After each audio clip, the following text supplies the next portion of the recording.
Oremos. Pai, nós queremos te agradecer pela tua graça e pela tua misericórdia em Cristo Jesus. Nessa manhã, nós já percebemos o teu mover nos nossos meios, ó Deus, e o nosso coração se enche de santa expectativa por aquilo que o Senhor vai fazer através da exposição das Sagradas Escrituras, Senhor. Queremos te pedir que o teu Santo Espírito conduza este momento, Senhor. Que o Senhor fale aos nossos corações e que os nossos corações possam ser transformados pela exposição da tua palavra, Senhor. É assim que nós oramos, em nome de Jesus. Amém. Muito bem. Meus irmãos, estamos começando uma nova série de mensagens neste mês de outubro, mês da Reforma Protestante.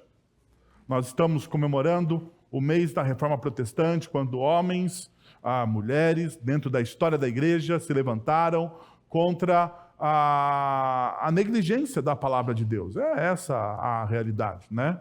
A Reforma Protestante é uma volta às Escrituras, é uma volta às Sagradas Escrituras. É uma volta à pregação expositiva das Sagradas Escrituras, e isso faz parte da nossa história e é o nosso legado. Geralmente, nesse mês, nós estudamos algum dos temas da Reforma, né? Então, ou nós estudamos os 5 solas, ou nós estudamos os 5 pontos do calvinismo. Mas, como já faz 5 anos que eu prego ou os 5 solas ou os 5 pontos do calvinismo, de alguma forma diferente, nós vamos, nesse mês de outubro, expor um dos profetas menores. Sabe aquele texto da Bíblia que está lá, mas você pouco lê? É os profetas menores. É os profetas menores. Apesar que na nossa igreja, eu estava vendo, eu tinha me esquecido, apesar que na nossa comunidade, como a comunidade de tradição reformada, nós já expomos Abacuque aqui. Eu não me lembrava disso. Nós expomos Abacuque, nós pregamos Abacuque do começo ao fim, então foi um dos profetas menores que nós pregamos falando sobre esperança ou perseverança? Alguma coisa desse tipo. Eu não me lembro também. Você vê como eu estou ficando velho, né? Você vai se esquecendo das coisas que você está fazendo na vida. Nesse mês de outubro, então, nós vamos falar sobre Malaquias. Malaquias. Com o tema propósito e perseverança. Obrigado, gente. Eu estou de costas aqui, tentei falar de cabeça. Propósito e esperança. Nós vamos trabalhar esse tema, porque é o tema, ou é o cerne do tema do livro de Malaquias.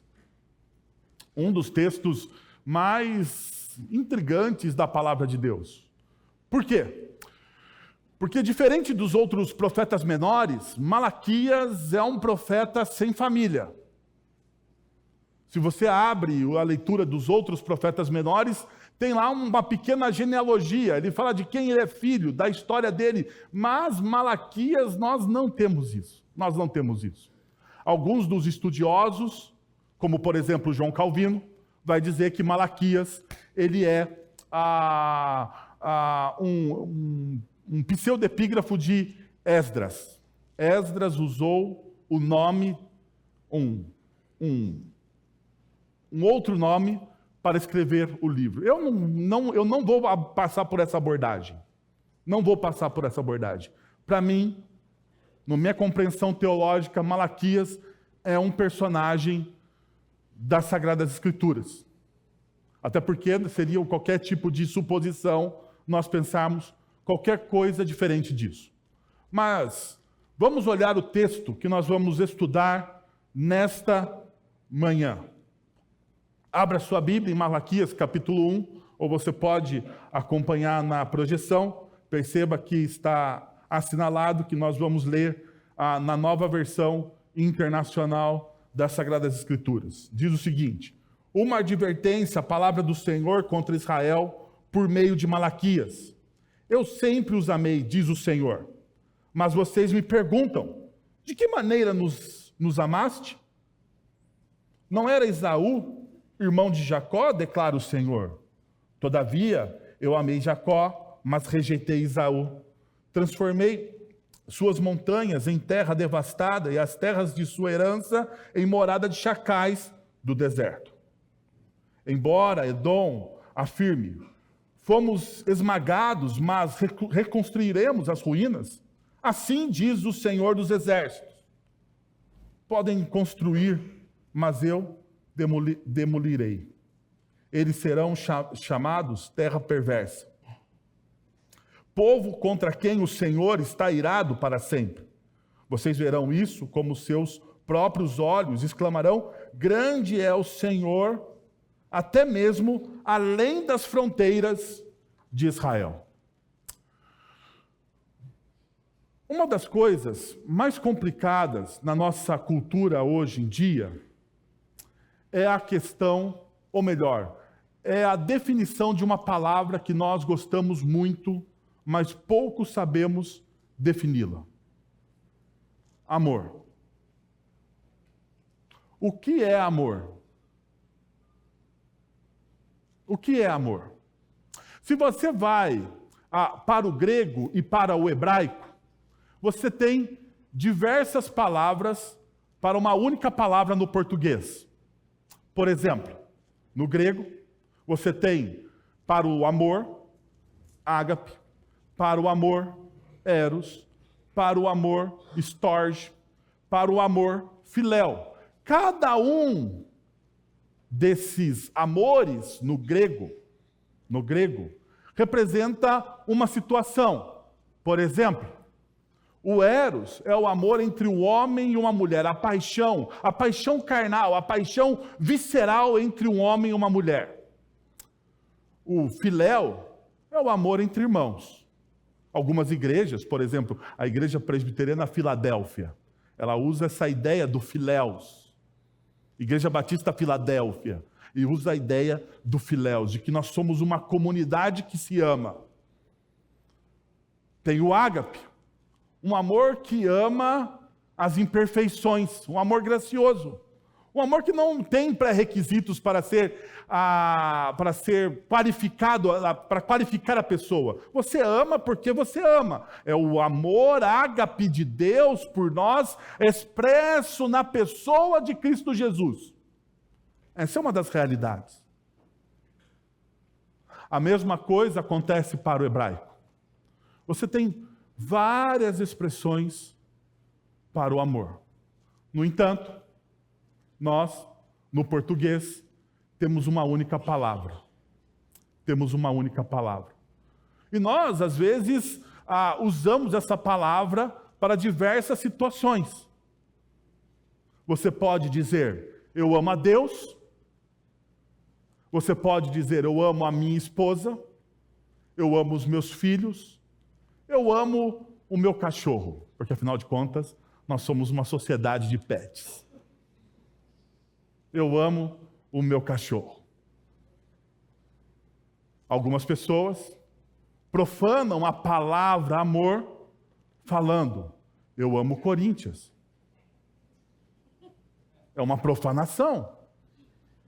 Mas cada um com a sua profanação. Sem julgamentos aqui, meus queridos irmãos. É simplesmente uma constatação.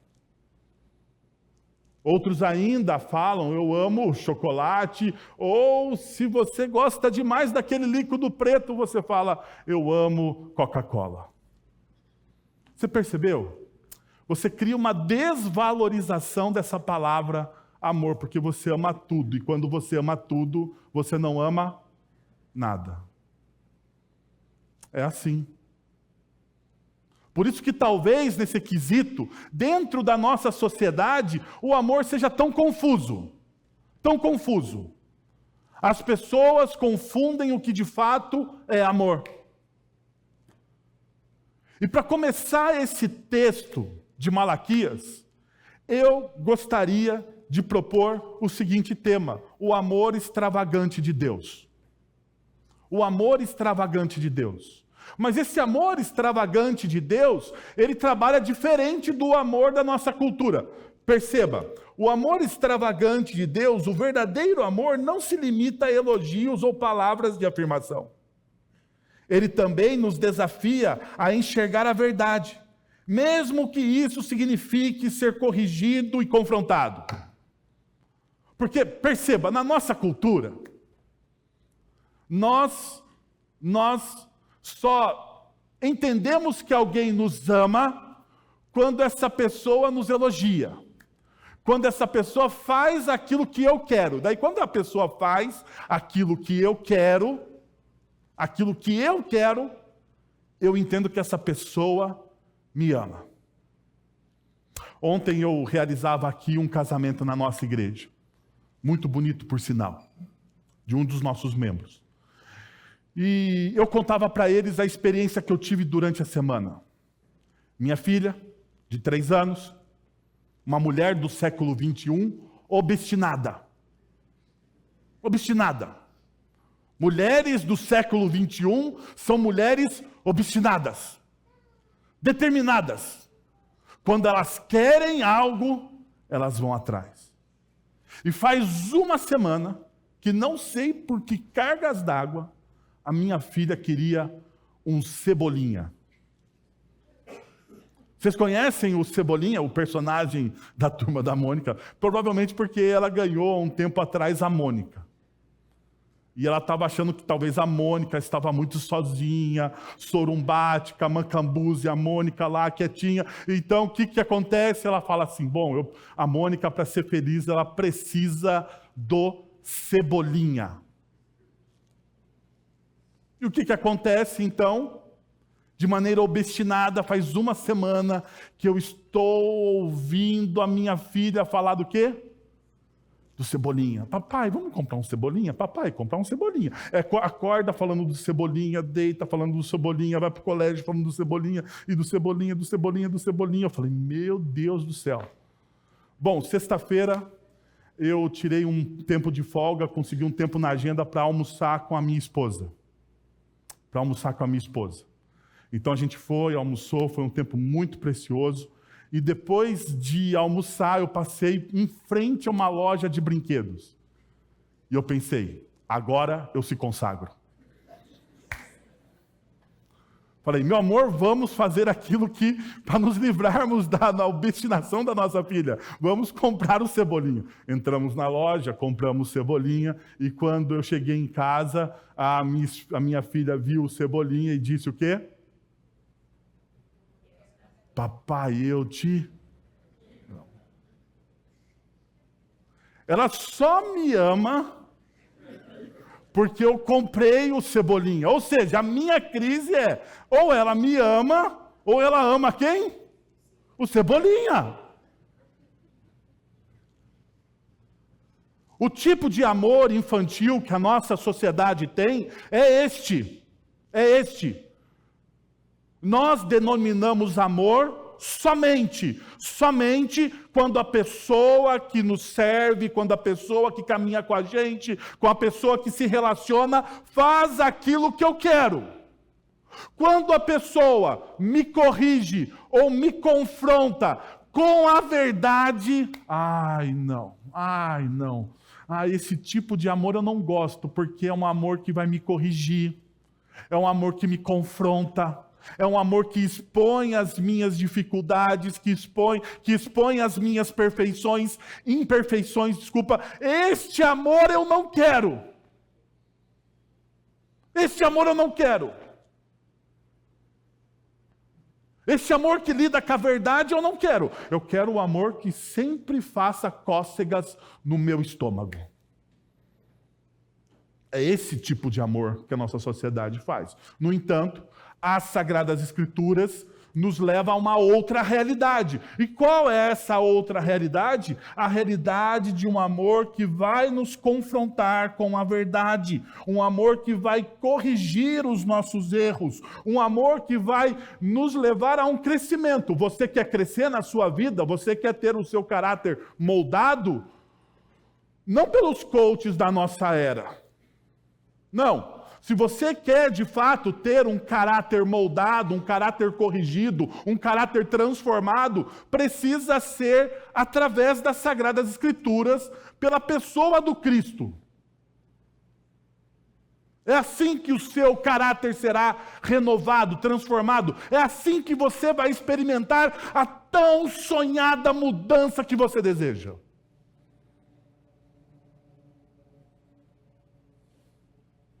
Tão sonhada mudança. A tão sonhada mudança que você deseja no seu coração, ela só pode vir quando você se rende ao Cristo, ao seu Evangelho, à sua palavra. E assim então você é transformado. Mas antes disso, Jesus e a palavra de Deus irá expor você à verdade. A verdade vai te confrontar. A verdade vai te corrigir. Isso sim é um verdadeiro amor. Qualquer outra coisa é uma caracterização. Não é amor, é uma caricatura. Não é amor. Então perceba, em Malaquias, vemos um Deus que age como um pai amoroso, não indiferente, mas presente e ativo, que confronta e corrige Israel. Não para punir, mas para restaurar o relacionamento. Correção não significa punição. Correção nas Sagradas Escrituras significa restauração. Porque isso é mais uma coisa que a nossa cultura usurpou no nosso coração. O que a nossa cultura faz? Você não pode corrigir. A nova pedagogia. Você não pode dizer que a criança está errada. Não pode dizer. Então, meu filho, esses dias, o Arthur, foi fazer uma competição. Vocês sabem, ele compete de vez em quando, ou natação, ou no futebol. E daí, ele chegou em terceiro. Só que todos ganharam medalha. O meu filho ficou o quê? Indignado. Por que o último, que não se esforçou como eu, ganhou a mesma medalha que a minha? Porque essa é a nova pedagogia. Você não precisa de esforço para ganhar o quê? A medalha. O importante é participar.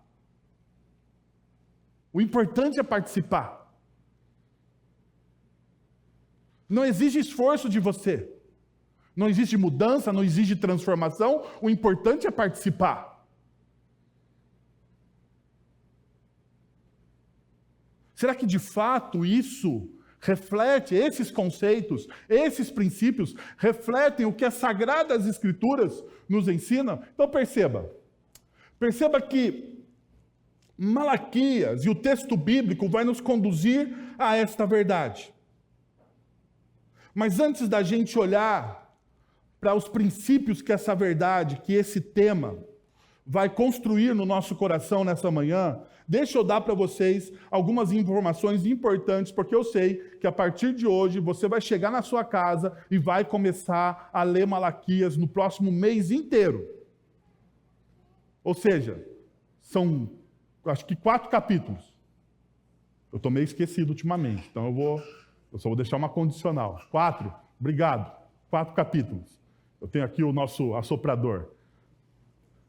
4 capítulos. Então, 4 capítulos durante aí o próximo mês você lê facinho, né? Espero eu em Deus, né? Mas você pode devorar isso em alguns minutos. Perceba uma coisa que você precisa saber. Após a morte do rei Salomão, Israel se dividiu em 2 reinos. O reino do norte, Israel, e o reino do sul, Judá. Israel foi o primeiro a ser levado ao exílio pelos assírios em 722 a.C. E Judá seguiu em 586 a.C. quando Nabucodonosor, o governante do Império Babilônico, destruiu Jerusalém, derrubou as muralhas e incendiou o templo. Depois da era de ouro que Davi inaugurou em Israel, sendo o maior rei de Israel, seu filho Salomão, apesar de sábio, apesar de ser o homem mais sábio, segundo as Sagradas Escrituras, que pisou sobre a face da terra, ele não conseguiu conduzir o povo assim como seu pai Davi. Ao final do seu reinado, por brigas internas, o reino se divide. Temos então o reino de Israel e o reino de Judá. E ambos os reinos se tornam infiéis ao Senhor e vem o julgamento deles, que é o cativeiro. Primeiro, o cativeiro em 722 a.C., do reino do norte Israel. E depois, o reino do sul de Judá. Uma segunda realidade importante para você entender o contexto de que o texto está sendo escrito: muitos dos profetas de Deus previram que o exílio seria temporário e que o povo retornaria à terra prometida por Deus aos seus antepassados. Jeremias, capítulo 29, verso de número 10, por exemplo, diz: quando se completarem 70 anos da Babilônia, voltarei a cuidar de vocês e cumprirei a minha boa promessa de trazê-los de volta a este lugar. Então perceba, toda a correção que Deus coloca sobre o seu povo é uma correção amorosa, porque ela tem começo, meio e fim. Ela não é perene. Ela não é perene. E uma terceira coisa importante que nós precisamos saber para entrar no texto. Este retorno aconteceu em 3 etapas. Zorobabel liderou o primeiro grupo, que voltou à terra e lançou os alicerces do templo. O templo foi concluído durante a segunda etapa, sob a liderança de Esdras, o escriba. A terceira fase foi conduzida por Neemias, que liderou a reconstrução das muralhas ao redor de Jerusalém. Os últimos 3 livros do Antigo Testamento, Ageu, Zacarias e Malaquias, foram escritos após este retorno. Então, para quem Malaquias está escrevendo? Para quem Malaquias está escrevendo? Provavelmente pós-restauração dos muros feita por Neemias. Ok? Então o povo já estava de volta à terra, já havia uma certa ordem social, já tinha passado o avivamento, o retorno às Sagradas Escrituras. O templo estava funcionando. Os sacerdotes estavam operando. O povo adorava. Havia uma normalidade. Malaquias não é um profeta do exílio. Mas é um profeta que está atuando em um momento decisivo da história do povo de Deus. Que é o momento onde o povo vai permanecer na terra, ainda sob jugo de povos estrangeiros. No entanto, diferente do pessoal que foi ao exílio, este povo agora tem o seu templo de volta, tem o seu lugar de adoração, tem uma certa identidade enquanto nação. Mas, quais são os desafios que Malaquias vai enfrentar? Antes da gente entrar nos desafios, nós precisamos olhar para aquilo que eu disse para vocês. Deus começa esse texto falando o quanto Ele ama Israel. Perceba, quais são os princípios que moldam esse amor de Deus pelo seu povo, segundo o texto que nós lemos? Primeiro, Deus revela seu amor a usar pessoas imperfeitas para cumprir sua boa vontade. Deus revela o seu amor a usar pessoas imperfeitas para cumprir a sua boa vontade. Quando nós, ou em que momento nós percebemos isso na leitura do texto? No verso de número 1, uma advertência, a palavra do Senhor contra Israel. A palavra do Senhor contra Israel é a palavra do Senhor que vai confrontar Israel. Confrontar Israel. Que vai moldar Israel. Então, essa palavra contra Israel, ela vem por meio de quem? De Malaquias. Esse por meio, a tradução mais literal seria pela mão. Pela mão de Malaquias vem a palavra de confronto. Deus está usando aqui um homem imperfeito para cumprir a sua boa vontade. Mais do que isso, Deus está usando aqui um homem imperfeito, comum. Não sabemos qual é a família, quem são os parentes de Malaquias. Não sabemos se ele participa de uma família tradicional de profetas. Não sabemos. Um homem comum, um homem ordinário, poderemos dizer assim. Alguém que não tem um berço de profetas. Simplesmente um homem. Deus levanta este homem para usá-lo, para levar a sua palavra, assim como faz com a gente, assim como faz comigo e com você. Deus nos levanta hoje para que possamos levar a sua palavra. Eu sei, você está falando assim, mas pastor, esse aí, ele recebeu a palavra direta do Senhor, mas nós também recebemos hoje, não uma nova revelação, mas hoje nós temos as Sagradas Escrituras em nossa mão. E segundo os reformadores, porque, afinal de contas, nós estamos no tempo da reforma. Segundo os reformadores, essa palavra que nós temos em nossas mãos, ela é o quê?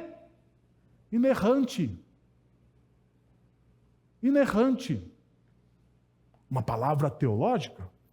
E talvez você esteja olhando para mim falando assim, mas que difícil essa palavra.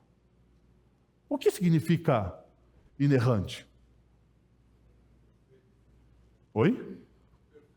Perfeita. Inerrante. O que significa inerrante?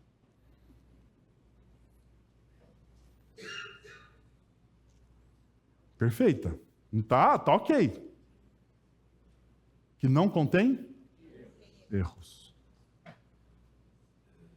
Essa palavra que não contém erros foi nos dada hoje e nós podemos levar essa palavra às pessoas. A mesma palavra. Essa palavra que não contém erros. Deus então nos convida a sermos como Malaquias, pessoas ordinárias, comuns, que não têm talvez um berço profético, mas que são chamadas segundo a vontade de Deus. Mas perceba uma coisa, que tipo de pessoa Deus usa? Porque isso é uma das perguntas que muitas vezes nos impede de caminhar, porque nós achamos que Deus usa pessoas especiais. Nós achamos, não achamos? Nossa, nós olhamos algumas histórias e nós olhamos para aquelas histórias e pensamos para aquelas pessoas que têm algumas histórias especiais, nós falamos, não, mas Deus usa essa pessoa porque ela tem uma história especial. Não. Deus não usa pessoas perfeitas neste mundo. Porque não há pessoas perfeitas neste mundo. O que realmente temos são pessoas conscientes de seus erros e falhas. E é exatamente por meio dessa humildade que Deus age.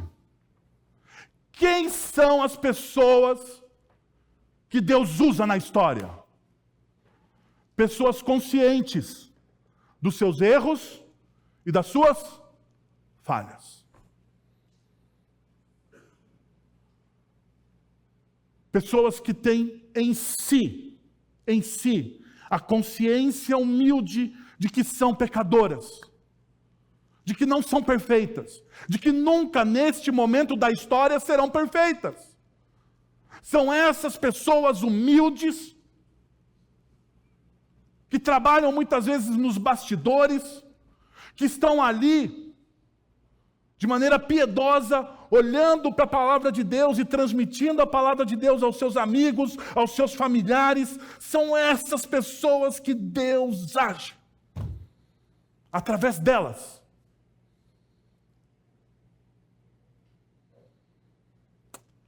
O que te impede? O que impede Deus de agir através de você?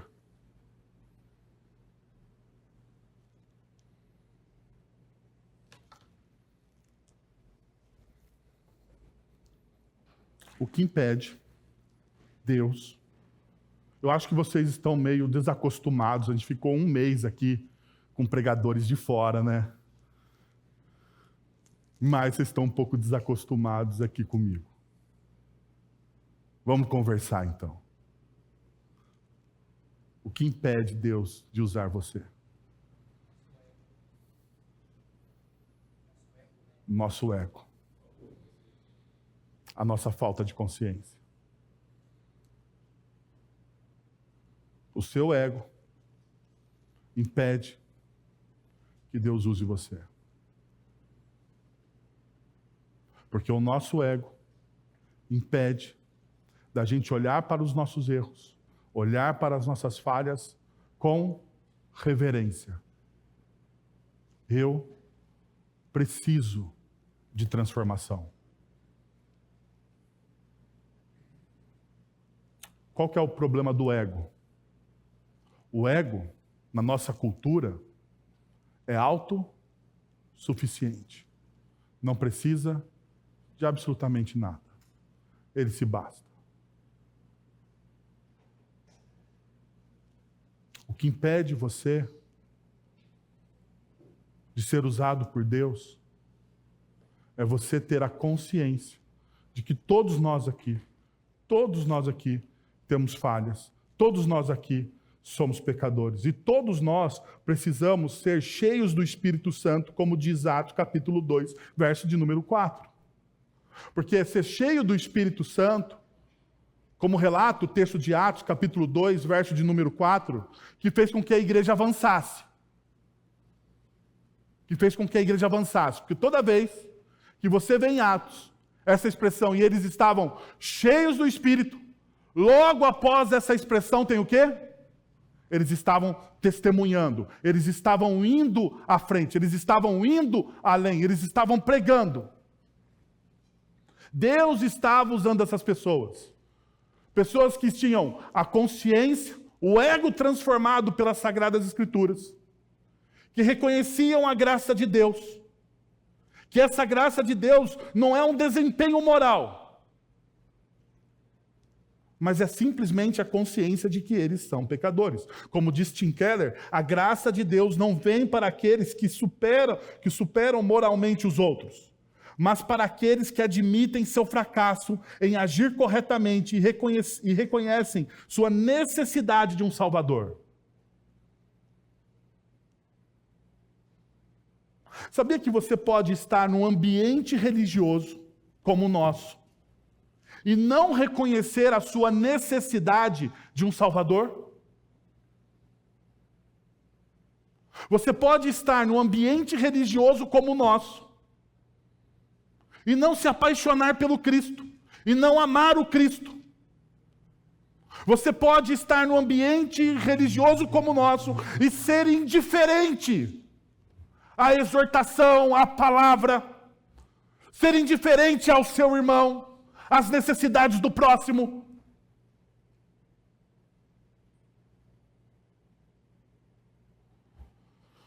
Ser indiferente a um Salvador. Você pode estar num ambiente religioso como o nosso e achar que isso basta para a sua salvação. Mas não basta.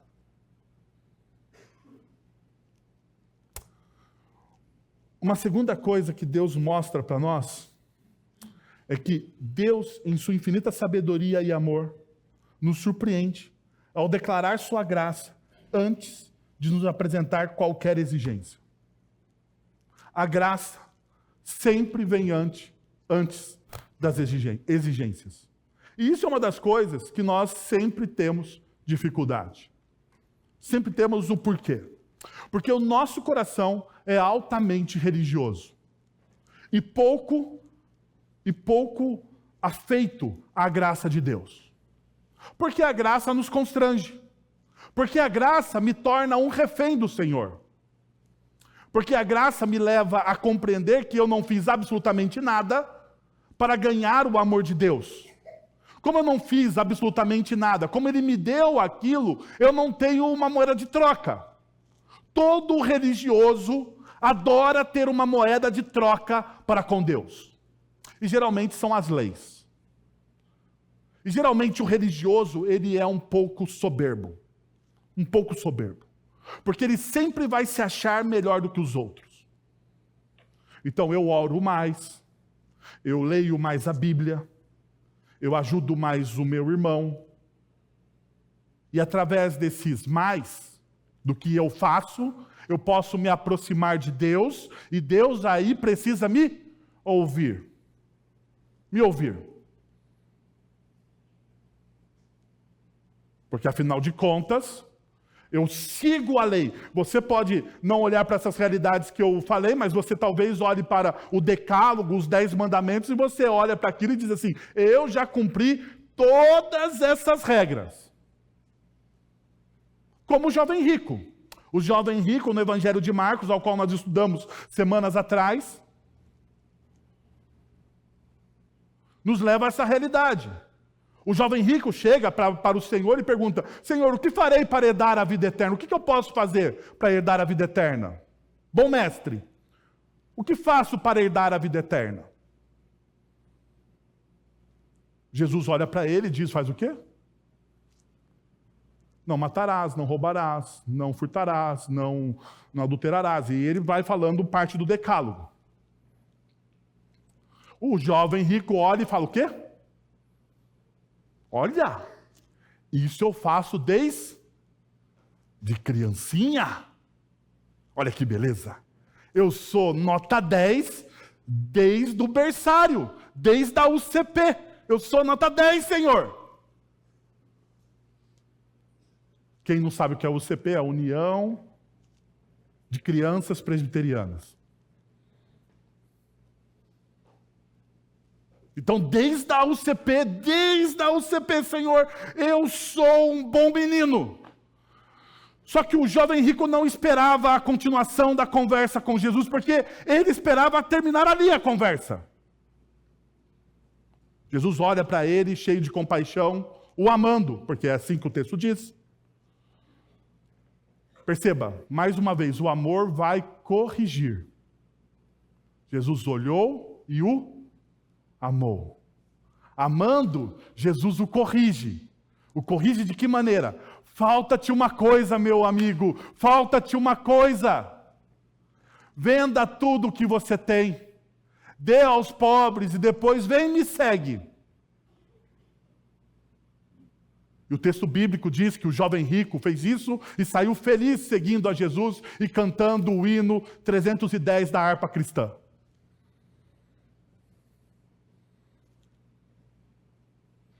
É exatamente isso que acontece? Diz o texto bíblico que o jovem rico entristeceu. Fechou seus olhos. Caiu o seu semblante. Ficou macambúzio. Sorumbático. Ficou sem eira e nem beira. Sem eira e nem beira. E foi triste para casa, porque ele era muito rico. E ele amava mais o dinheiro do que a Deus.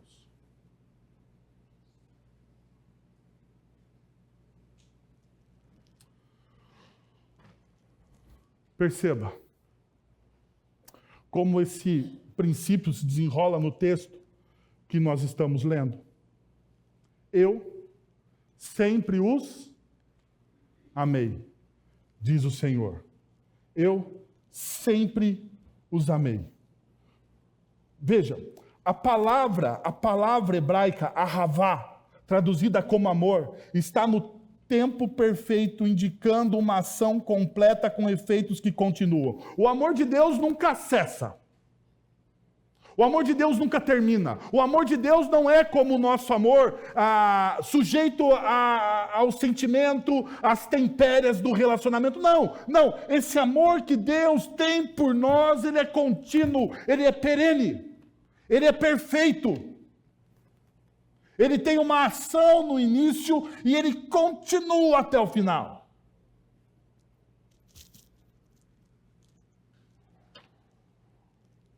O amor de Deus foi a razão pela qual ele escolheu Israel. O seu prazer em cuidar deles foi a única motivação para continuar a se importar com o seu povo. Deus comprova seu amor ao seu povo ao lembrar-lhes de como ele os libertou os seus antepassados da escravidão do Egito. Perceba, Deus ele vai sempre nos lembrar na nossa história de como ele nos ama, não de maneira abstrata, não de maneira somente com palavras, mas pelos fatos e os feitos reais da nossa existência. Eu tenho certeza que você tem uma história na sua vida que comprova o amor de Deus por você. Eu tenho certeza disso. Eu tenho várias. Eu já bati na trave 2 vezes para morrer e estou aqui. Eu tenho várias. Várias. Que eu não consigo explicar ou compreender o como Deus fez. Não consigo. Eu não consigo explicar como Deus fez aquilo, mas eu sei que foi Deus que fez. São fatos reais e concretos, assim como ele fez no Egito, libertando o seu povo. Perceba essa realidade. Veja o texto, quando Wellington Wright diz: Deus não enviou Moisés ao Egito já com a lei nas mãos. Ao contrário, ele os livrou miraculosamente da opressão dos egípcios e protegeu das 10 pragas e abriu o mar vermelho de forma sobrenatural antes de dar a lei. Ou seja, Deus mostrou sua graça à geração de Moisés antes de fazer o quê? Exigências. Chris White, irmão do N.T. Wright. Deus, ele exige, ele mostra primeiro a sua graça, antes de dar o quê? A lei. A graça sempre chega antes, meus irmãos. Por isso que Deus olha para o povo e diz: eu amei vocês. Eu amei vocês. Antes de qualquer coisa, eu amei vocês. Eu não sei você, mas eu tenho o dia da minha conversão. Eu não sei qual é o dia, qual foi o culto, o momento. Eu não me lembro a data, mas eu lembro do pregador. Um amigo meu, Leandro. Hoje nem pastor mais ele é. Para você ver, Deus usa pecadores, pessoas imperfeitas, para levar a sua graça aos outros. Mas eu lembro, o Leandro pregando para um grupo de adolescentes na igreja presbiteriana do Jardim Conceição. E naquele dia, de maneira inexplicável, eu experimentei da graça de Deus. Eu não saberia explicar como foi. Eu não sei nem qual texto o Leandro estava pregando, na verdade. Não me lembro. Mas eu me lembro do chamado irresistível de Deus. Nós somos presbiterianos, mas eu vou contar uma experiência pentecostal. Só para você saber. Mas nada de tão pentecostal assim, não. Eu me lembro que naquele dia, enquanto o Leandro pregava, enquanto ele falava do Evangelho, enquanto ele expunha as Sagradas Escrituras, enquanto ele colocava o plano de salvação, eu me senti abraçado por Deus. Você sabe o que é se sentir abraçado por Deus? É um negócio que não tem como explicar. Eu não posso explicar isso para você. Você precisa sentir isso, ser abraçado por Deus. E ao ser abraçado por Deus, eu me rendi a esse Deus, porque Ele me trouxe graça antes de qualquer exigência. Antes de qualquer exigência, Ele me trouxe graça. Ele me libertou do meu Egito. Ele me deu uma nova família. Ele me deu uma comunidade. Ele me deu homens e mulheres que serviram como exemplo na minha caminhada cristã.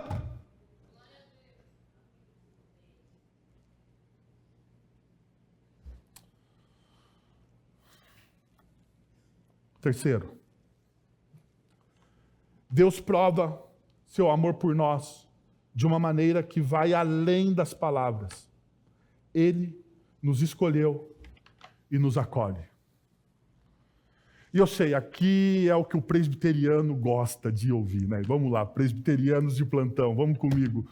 Mas vocês perguntam, e Deus está fazendo aqui uma pergunta retórica, como ele falando consigo mesmo, mas vocês perguntam, de que maneira nos amaste? E o próprio Deus responde, não era Esaú, irmão de Jacó? Declara o Senhor.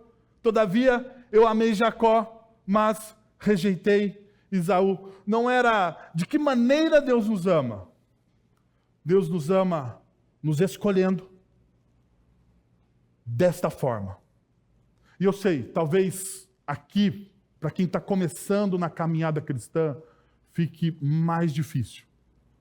Porque uma das doutrinas que o calvinismo vai eleger como pilar da fé reformada é a predestinação e a eleição incondicional.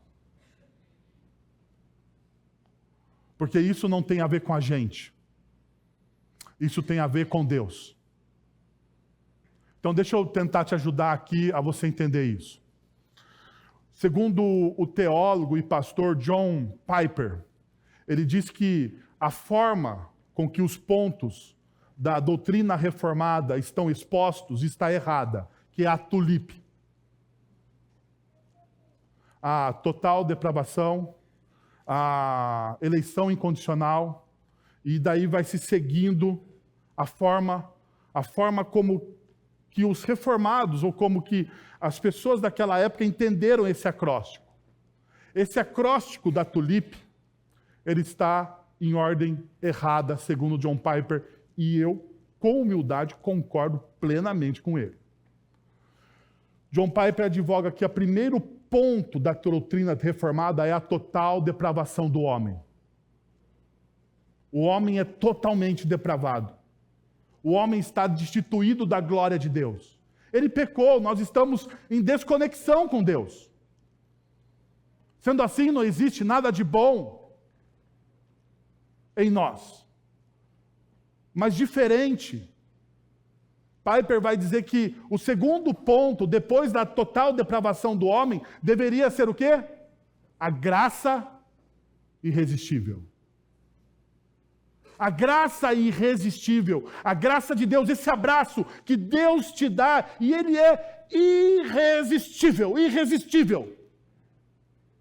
Você não sabe explicar como vem, como começa e como termina, você só tem uma ação diante do abraço de Deus na sua vida, através daquele evangelho pregado pelas Sagradas Escrituras. Você o abraça.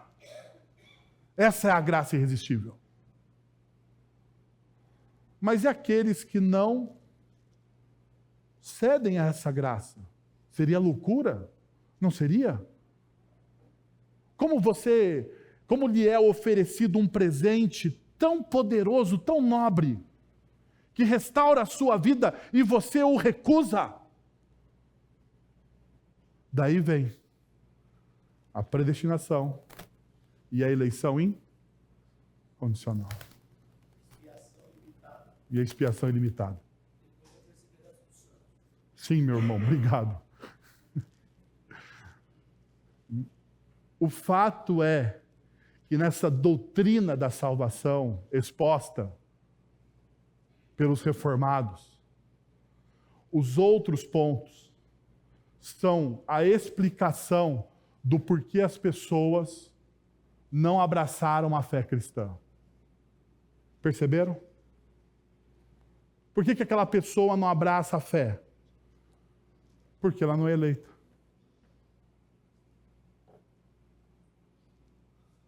Mas daí você vai falar assim, mas Deus não a elegeu? Isso está na economia que não nos cabe.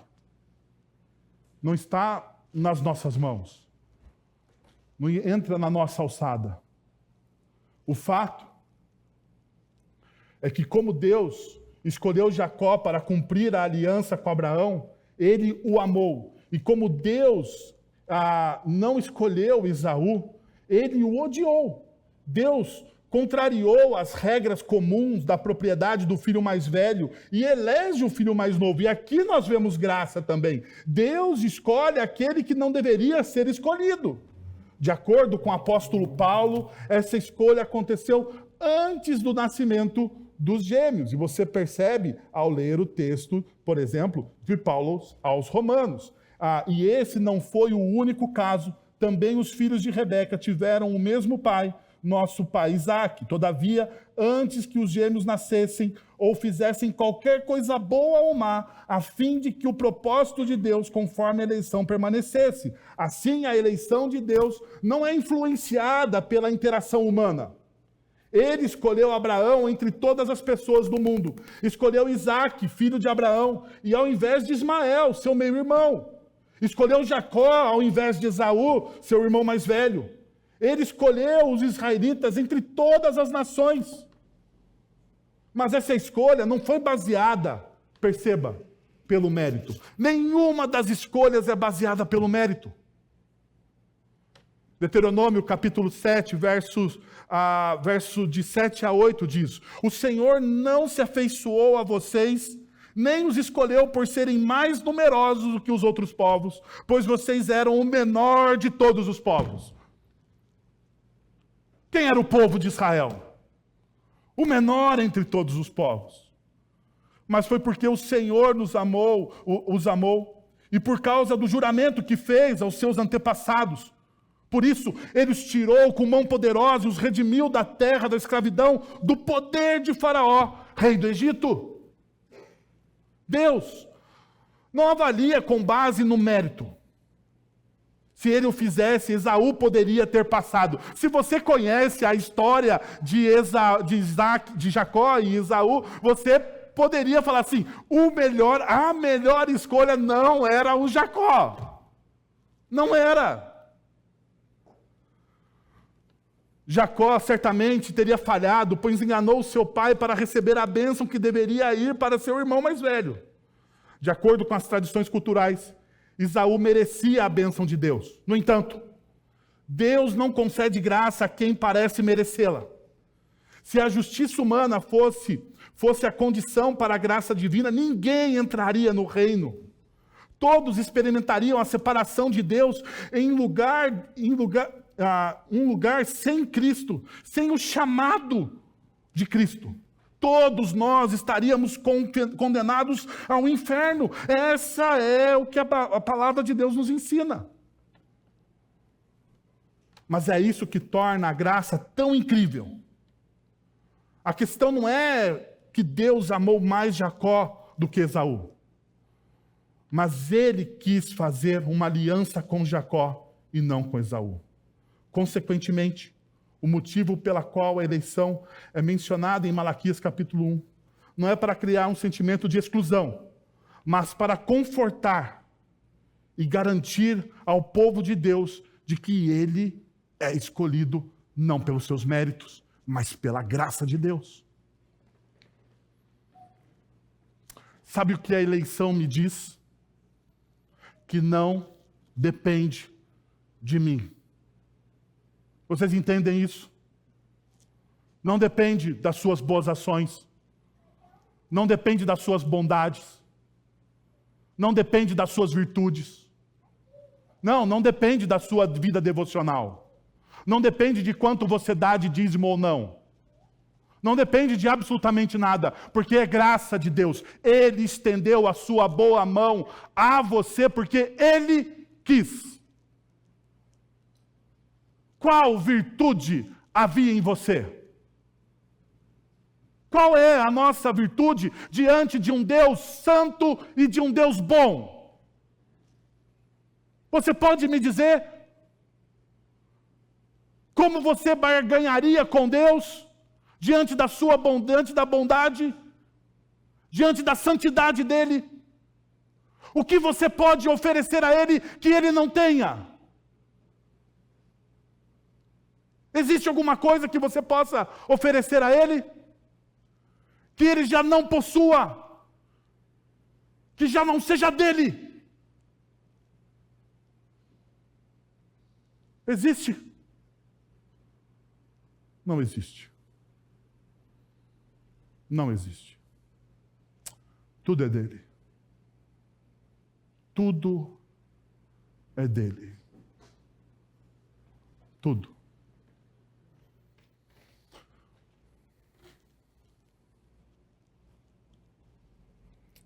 Perceba, o amor de Deus não se baseia em quem você é ou no que você faz. Ele escolhe amar você porque Ele quer e não porque você merece. Pense assim, você não teve controle sobre quem seriam seus pais, o país onde nasceu ou a cidade onde cresceu. Do mesmo modo, os judeus dos dias de Malaquias não fizeram nada para merecer o amor e a graça de Deus, mas mesmo assim, eles o receberam. Esse é o escândalo da graça. Deus oferece seu amor incondicional a quem não fez nada para conquistá-lo. Uau. Deus oferece o seu amor incondicional a quem não fez nada para conquistá-lo. Agora sim, nós deveríamos dar glória a Deus. Eu não fiz nada para conquistar esse amor, mas ele foi oferecido a mim. Por fim, Deus prova seu amor ao agir com justiça. Ele é glorificado porque sua justiça não apenas corrige o mal, mas também restaura o que foi quebrado. Perceba o final do nosso texto. Transformei suas montanhas em terra devastada e as terras de sua herança em morada de chacais do deserto. Embora Edom afirme, fomos esmagados, mas reconstruiremos as ruínas, assim diz o Senhor dos Exércitos. Perceba o verso de número 4. Perceba a arrogância. Os edonitas demonstram orgulho, arrogância e violência. Deus está agindo e eles estão tentando fazer o contrário. Fomos esmagados, mas reconstruiremos as ruínas. Daí perceba o que o final do verso de número 4 diz. Assim diz o Senhor dos Exércitos. Edom está em julgamento.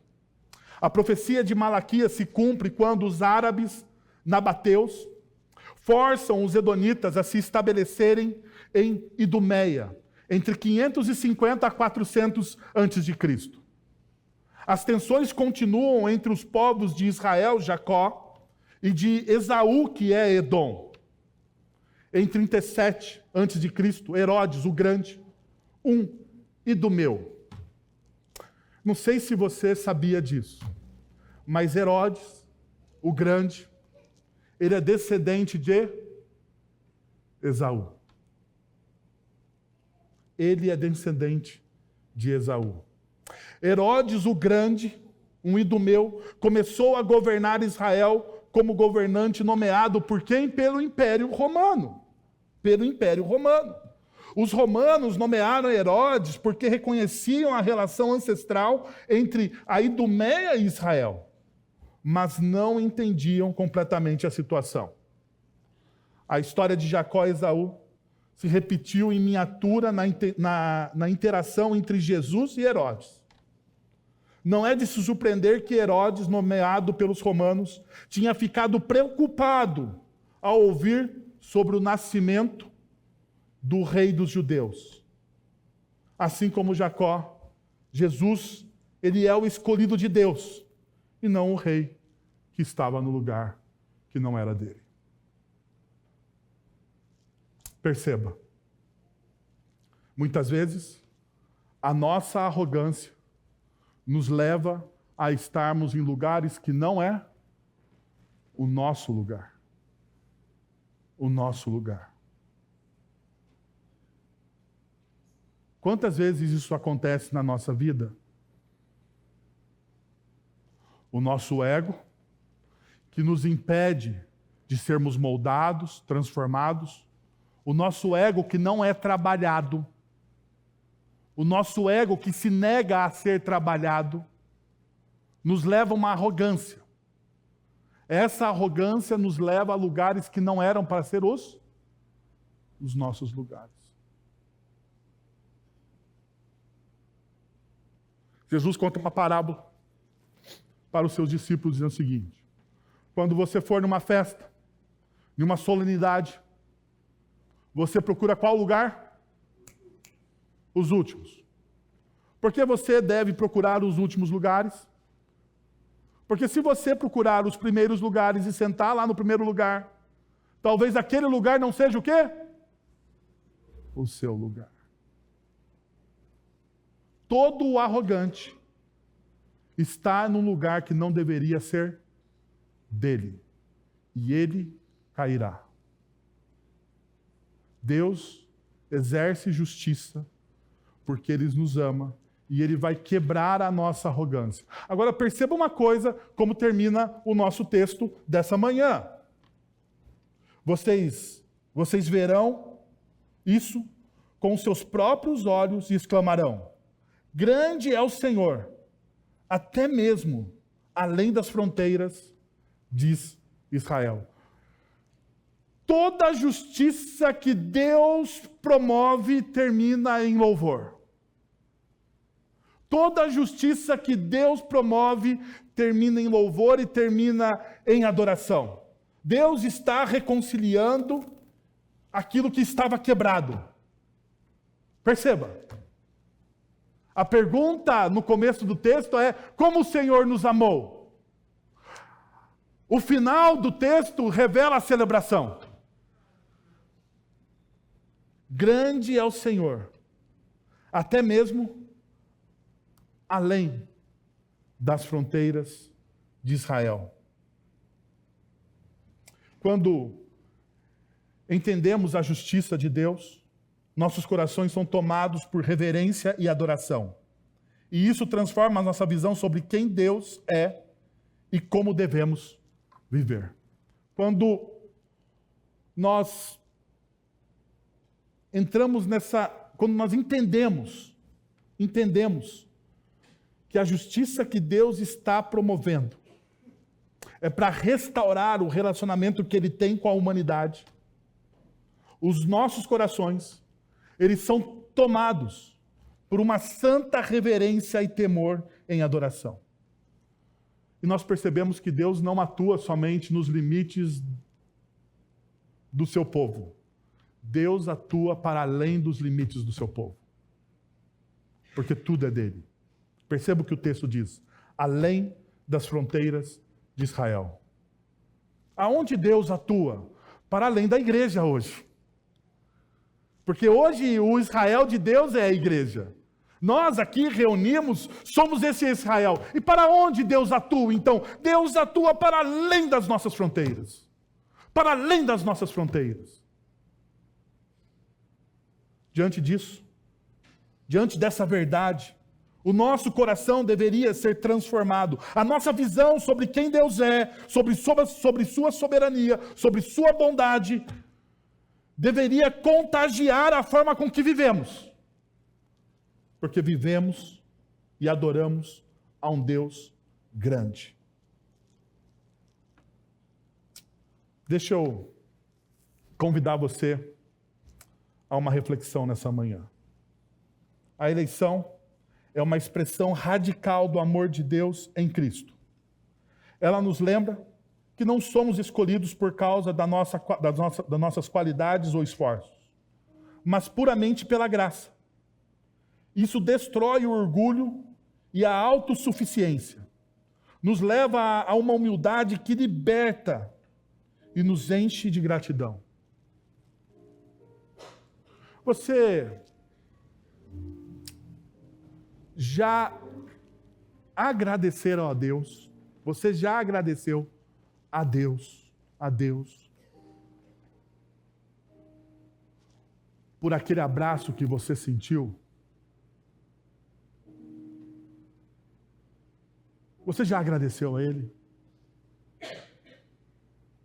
Por essa graça irresistível. Por essa graça irresistível que você não conseguiu conter. Você já falou, Senhor, obrigado, porque eu não merecia, porque não deveria ser eu. Não deveria ser eu. Em alguns momentos da minha história, eu falo, Deus, não deveria ser eu não merecia. Tantos outros, mas o Senhor, de maneira graciosa e amorosa, me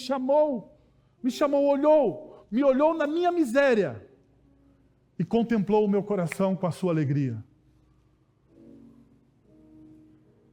Você já agradeceu a Deus por isso? Você já sentiu esse abraço inexplicável do Senhor sobre a sua vida? Se você ainda não sentiu esse abraço, talvez seja o tempo de você orar pedindo: Senhor, há tempos eu não sinto o Senhor me abraçar. Me abraça de maneira inexplicável essa manhã. Que tal você fechar os seus olhos, abaixar a sua fronte e você orar ao Senhor? Pai, nós estamos na Tua presença, Senhor, e nós queremos Te agradecer, ó Deus. Nós queremos Te agradecer porque nós não merecíamos, Senhor. Nós não éramos dignos do Teu amor. Mas o Senhor, de maneira inexplicável,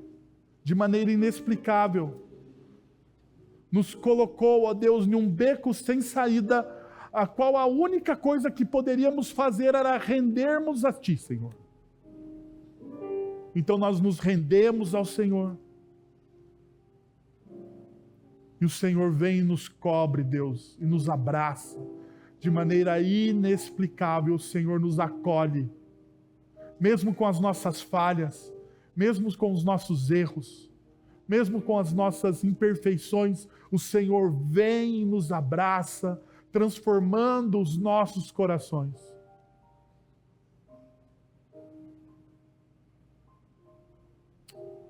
Pai, sobre aqueles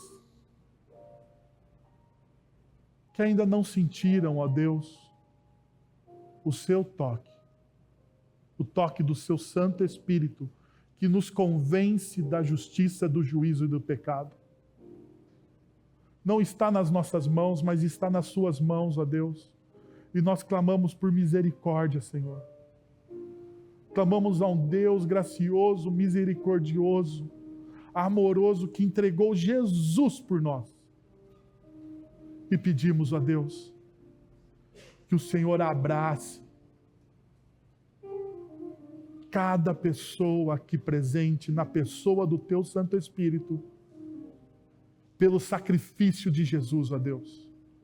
Pelo sacrifício de Jesus, nós somos libertos. Pelo sacrifício de Jesus, nós somos restaurados. Pelo sacrifício de Jesus, o Santo Espírito de Deus habita em nós. Nós te pedimos isso, Pai, em nome de Jesus. Amém. Oremos. Pai, nós te agradecemos pelo teu amor em Cristo Jesus, pela tua graça, Senhor, pela transformação que o teu Santo Espírito nos dá, através do sangue do Cristo que foi derramado na terra. Muito obrigado por isso, Senhor. Que o Senhor continue a falar no nosso coração, a transformar as nossas vidas e a nos confrontar com o teu amor, Pai. É isso que nós te pedimos em nome de Jesus. Agora, irmãos, se a graça de nosso Senhor e Salvador Jesus Cristo, o amor de nosso Deus e Pai, o conselho, o consolo, o poder e a ação do Santo Espírito de Deus estejam sobre vocês agora e pelos séculos dos séculos. Amém.